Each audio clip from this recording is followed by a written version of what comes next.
Krisan, patawarin mo ko sa lahat ng kasalanan ko sa iyo. Isauli ko ng katawan mo.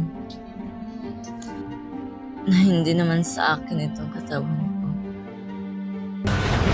Ano? Nagbago ka na?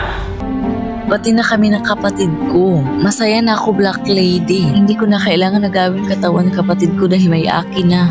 Si Diego. Hindi naman talaga maging kami ni Diego. Alam mo, Black Lady, na malaking pagkakamali na humingi ako ng tulong sa'yo. Umalis ka na, wala ka nang pakialam sa mundo ko. Umalis ka na, Black Lady, ayaw na kitang makita. Alam kong mali itong gagawin ko. Nakapag-desisyon ako. Nagbago na ako. Anak ko si Crisel. Sige, itutuloy na natin ang evolution. Sila ang kambal ni Geraldine. Si Crisan at si Crisel. Crisan? Crisel, sigurado ka ba gusto mong gawin ito? Handa na ba kayo sa gagawin? Oo naman. Natawa si nanay. Hindi tama ang isang pagkakamali na isa pang pagkakamali.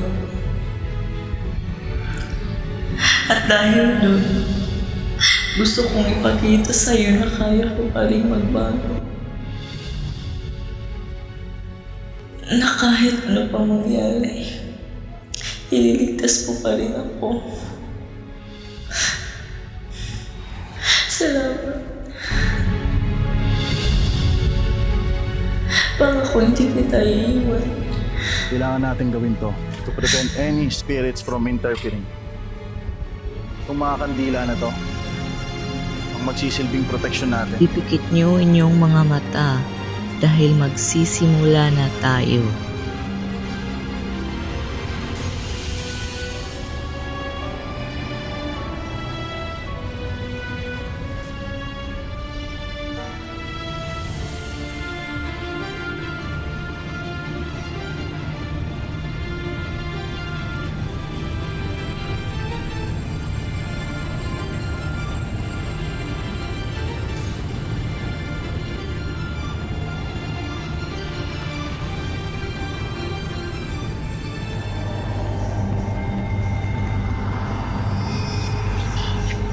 Hindi pa tayo tapos.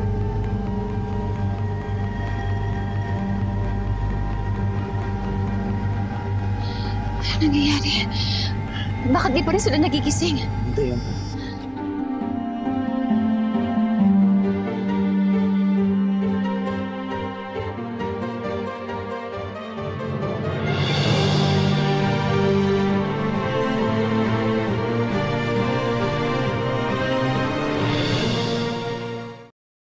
Lord, tulungan mo kami ng aming pamilya.